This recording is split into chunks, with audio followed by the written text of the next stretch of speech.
Léa Desmar vient de sortir son tout premier roman, intitulé Bienvenue à Gris, publié aux éditions Baudelaire. Léa s'est prêtée au micro de Westrack pour nous parler de son roman et du processus d'écriture de celui-ci. Bonjour Léa, est-ce que tu peux tout d'abord te présenter ? Alors, je m'appelle Léa Desmar, je suis étudiante en droit, en master 2 carrière judiciaire et j'ai écrit un livre intitulé Bienvenue à Gris que j'ai publié le 29 mai dernier.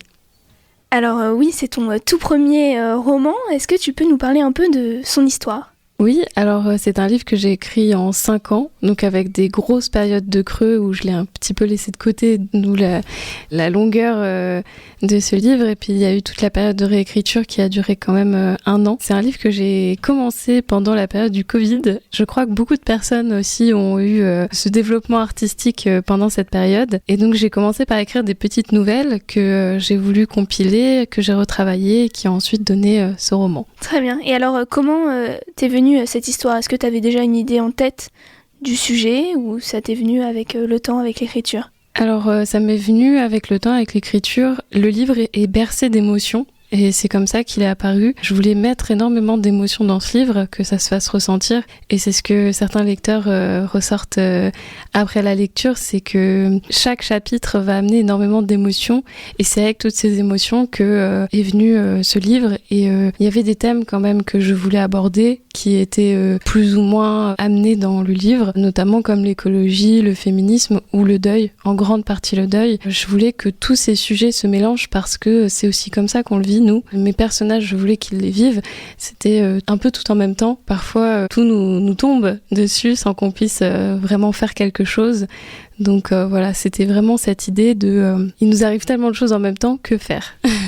Et tu t'es inspirée de faits réels, de sentiments que tu as pu avoir à travers ta vie sur le deuil ou encore le féminisme pour écrire ton livre ? Oui.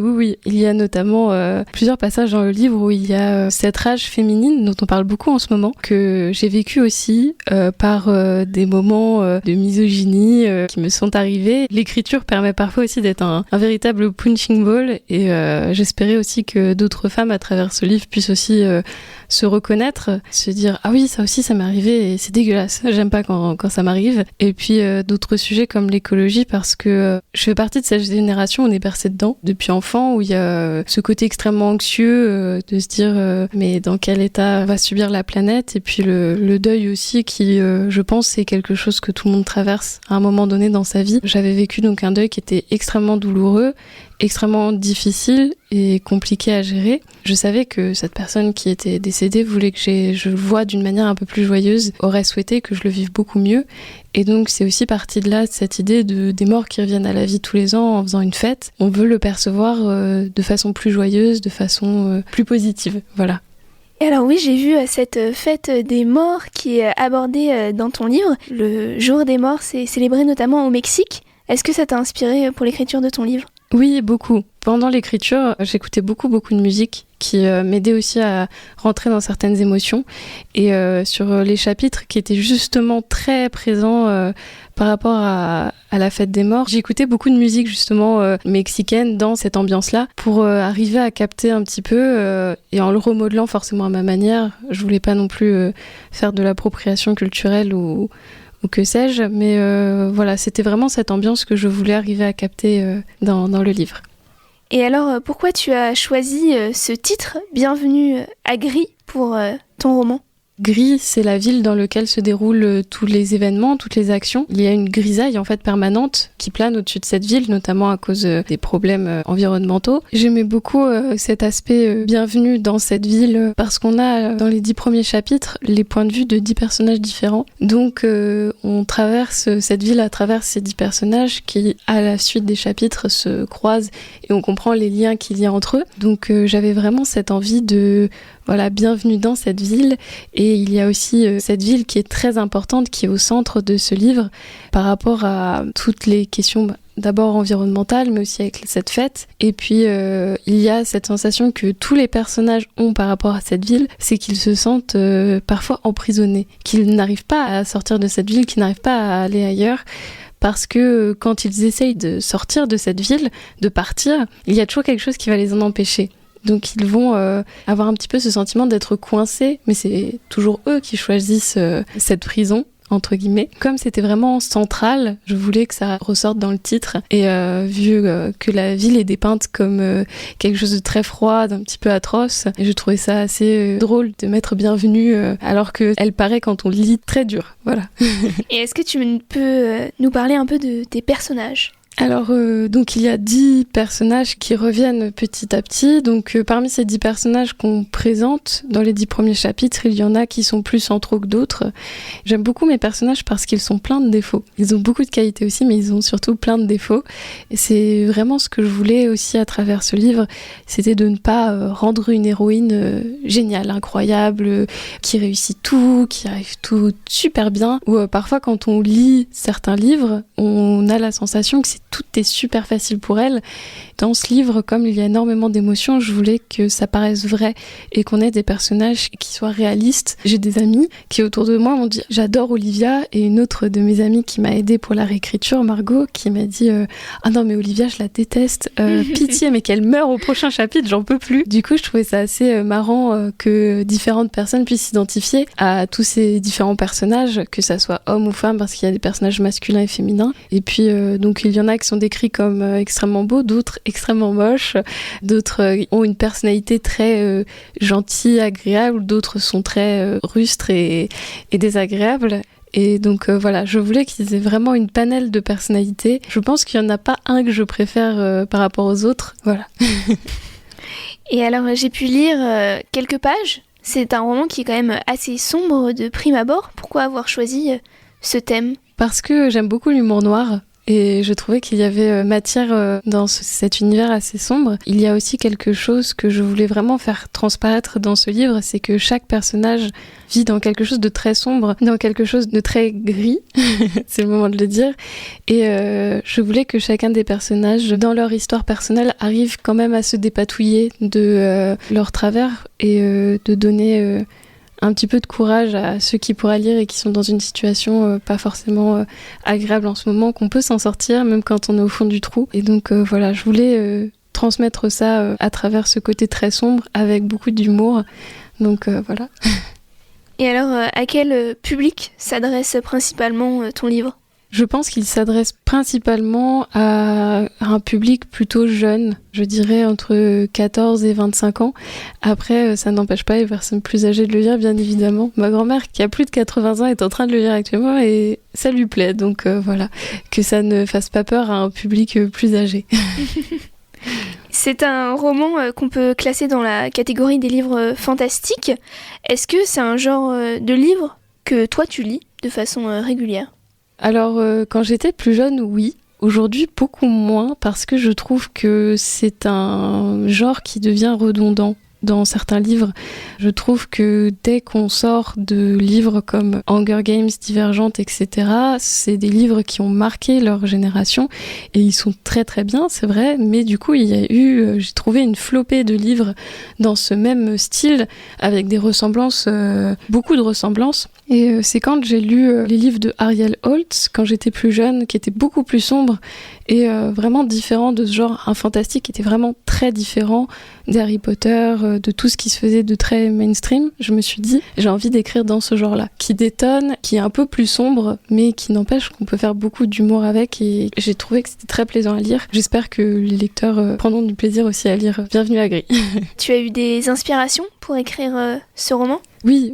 Donc Ariel Holtz tout d'abord, et puis j'ai eu plein d'autres inspirations à travers ce livre. J'ai voulu aussi m'inspirer de la littérature un petit peu classique dans la façon dont les personnages pouvaient discuter entre eux, aussi un petit peu philosophique, parce que j'aime beaucoup Maupassant ou Albert Camus, et donc c'était des inspirations que je voulais essayer de transmettre à travers ce livre. Et devenir autrice, ça a toujours été un rêve ou un objectif, ou c'est venu sur le tard ? Ça a toujours été un rêve. pas un objectif. Parce qu'on m'a toujours dit que être auteur n'était pas un métier. Et donc, j'ai toujours écrit depuis que j'ai 6 ans. Dès que mes parents m'ont mis un PC avec une tour dans ma chambre, j'ai commencé à écrire. Alors, c'est particulier parce que normalement, c'est plutôt aux jeux vidéo que les enfants se mettent quand ils reçoivent un PC. Mais moi, l'écriture a vraiment été quelque chose que j'ai toujours aimé, que j'ai toujours voulu faire. Parce que j'ai toujours lu étant petite et je pense que c'est vraiment une dualité. Tous les gens qui lisent beaucoup autour de moi, aiment beaucoup écrire aussi. Et donc, on m'avait toujours dit que voilà, auteur n'était pas un métier, donc je pensais pas que j'allais aller jusqu'au bout un jour. Et l'opportunité s'est présentée, j'ai envoyé de façon un petit peu culottée mon manuscrit à des maisons d'édition. Je me suis dit jamais on me répondra... Jamais j'aurai de réponse. Et au final, j'ai eu des réponses et puis ça s'est fait. Et quand je l'ai reçu en main propre, parce que quand on est auteur auprès d'une maison d'édition, ils nous envoient des exemplaires, ça m'a donné énormément d'émotions et il y a eu la petite larme. Voilà. Et alors, comment s'est fait le choix de la maison d'édition ? Est-ce que c'est publié aux éditions Baudelaire ? Alors, un petit peu par hasard, je dois avouer, j'ai tapé bêtement sur Google maison d'édition de taille moyenne parce que je savais très bien qu'en tant que premier manuscrit, les grandes maisons d'édition ne me répondraient jamais. Enfin, voilà, je n'aurais jamais eu de réponse. Donc, je me suis dit, je vais éviter de perdre mon temps et de leur faire perdre leur temps. Voilà. Donc, je me suis concentrée vers des éditions plus petites, de taille petite et moyenne. Avec la maison Baudelaire, alors d'abord, j'adore l'auteur Baudelaire aussi, donc c'était un petit peu un signe, voilà. Je l'ai pris comme ça et puis la relation avec les maisons d'édition s'est tout de suite bien passée parce qu'il y a des maisons d'édition avec qui ça ne se passe pas forcément très bien. Il y a beaucoup d'auteurs qui ont pu se plaindre. Moi là-dessus, je n'ai pas du tout eu à me plaindre. On arrive toujours à avoir un bon contact et donc eux comme moi étaient très enthousiastes par le projet. Et donc c'est ça aussi qui met en confiance et qui m'a mise en confiance, c'est que j'avais rappelé leur accueil quelques jours après pour avoir, parce qu'on a un contrat, donc j'avais lu le contrat et comme je suis juriste aussi à côté, il y avait quelques lignes qui me plaisaient pas, donc j'ai appelé l'accueil. L'agent d'accueil, quand j'ai appelé, m'a répondu « Ah oui, j'ai lu votre manuscrit et j'ai fait partie du comité de lecture et j'ai adoré, c'était super bien. » Elle a commencé à me parler des personnages et je me suis dit « Ok, c'est là que je veux aller en fait. » C'était un peu la passion du coup qui a fait que j'ai eu envie aussi de travailler avec eux. Avoir des connaissances en droit, ça peut être utile pour relire les contrats, du coup. Je dois dire que c'est des études qui me servent pour tous les jours. Quand je passe des contrats avec des propriétaires, des locataires, etc., je ne suis pas un public qu'on apprécie puisque je lis tout. Donc si ça me prend du temps, je dis tant pis, je lirai tout. Et je sais que tout contrat peut être négocié. Donc voilà, non, je suis pas le genre de public qu'on apprécie quand on envoie un contrat. Et alors, je pense que le choix de la couverture, ça se fait après le choix de la maison d'édition, ou alors tu l'as fait avant, je ne sais pas. Comment est venu ce choix pour la couverture du livre ? J'ai été extrêmement surprise parce que je savais ce que je voulais. Je fais un peu de peinture et je dessine un petit peu à côté, j'aime bien. Mais c'est pas du tout mon métier et je voulais que ça soit vraiment quelque chose de beau, de professionnel. Je voulais une ville sur laquelle on puisse voir sur les toits les personnages parce que c'est comme ça parfois qu'ils se déplacent dans la ville. Et je voulais une brume parce qu'on a une espèce de brume épaisse qui est en permanence sur la ville à cause de la pollution. Et je voulais vraiment ça. J'avais cette image et quand j'ai eu la phase donc d'écriture, il y a la phase de réécriture, de correction, ils envoient les grilles, puis vient la phase où, en fonction du nombre de pages, on peut discuter avec la personne qui va s'occuper de faire la première de couverture et qui m'a envoyé 2 couvertures possibles, 2 que j'ai trouvées magnifiques. Quand on a comme ça une conversation aussi avec la personne qui fait la première de couverture, c'est vraiment agréable. La personne qui l'a fait m'a dit n'hésite pas à me dire si jamais il y a quelque chose qui va pas, je le corrige, je le modifie. Mais je l'ai trouvée tellement belle, j'avais pas l'impression qu'il y avait quelque chose à modifier et je me suis dit non, je ne modifie rien, on part là-dessus, je l'adore. Et donc voilà, ça s'est fait comme ça. Donc très rapide le choix de couverture et je l'ai vraiment trouvée très très belle. Voilà, je peux me permettre de me dire ça parce que ce n'est pas moi qui l'ai faite. Donc je ne me lance pas des fleurs. Et du coup, entre le moment où tu as contacté la maison d'édition et le moment où ton livre a été publié définitivement, il s'est passé combien de temps ? Il s'est passé beaucoup de temps. J'ai contacté la maison au mois d'octobre, il est sorti au mois de mai. donc ça doit faire 6-7 mois à peu près. C'était 6-7 mois qui étaient assez rudes à côté d'un Master 1 de droit. C'était pas facile d'avoir ces deux projets côte à côte. J'en avais marre, je voulais qu'il sorte aussi parce que ça faisait 4-5 ans donc qu'il était dans mes documents Word, que ça traînait. J'aime pas quand ça traîne, je suis un petit peu maniaque. Et ça me faisait un peu suer aussi de me dire, j'écris quelque chose que je trouve beau, que j'aime bien, j'aimerais le partager et ça reste là, ça bouge pas. Et donc peut-être que le faire en parallèle d'un Master 1, c'était un petit peu trop courageux de ma part même, mais je voulais vraiment le faire.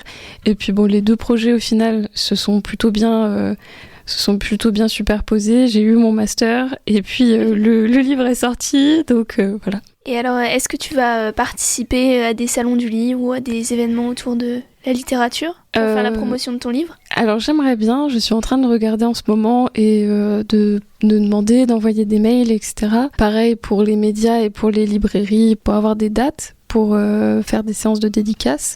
Donc j'ai pu voir avec la petite librairie qui est à Danton pour faire une séance de dédicace le 20 septembre. Et ensuite, je suis en discussion donc, avec d'autres librairies, notamment La Galerne. Donc voilà, j'essaye de contacter tous ceux qui veulent bien de moi. Mais sinon, oui, j'ai vraiment envie que ça soit un projet qui soit vu et qui puisse toucher un maximum de public. Et alors, où est-ce qu'on peut retrouver ton roman ? Alors, on peut le retrouver un petit peu partout. C'est ça qui est génial avec ma maison d'édition, c'est que donc actuellement, il est en rayon à la petite librairie à Danton. Il est en commande auprès de toutes les librairies. Et donc là, je suis en discussion aussi avec La Galerne et d'autres librairies pour une possibilité de le mettre en rayon. Voilà. Merci Léa d'être venue au micro de Westrack pour nous parler de ton tout premier roman. Merci à toi de m'avoir accueillie. Merci à Léa Desmar d'avoir pris le temps de répondre à mes questions. Vous pouvez retrouver son roman publié aux éditions Baudelaire via le lien en description de l'épisode. C'était Justine pour Westrack Radio.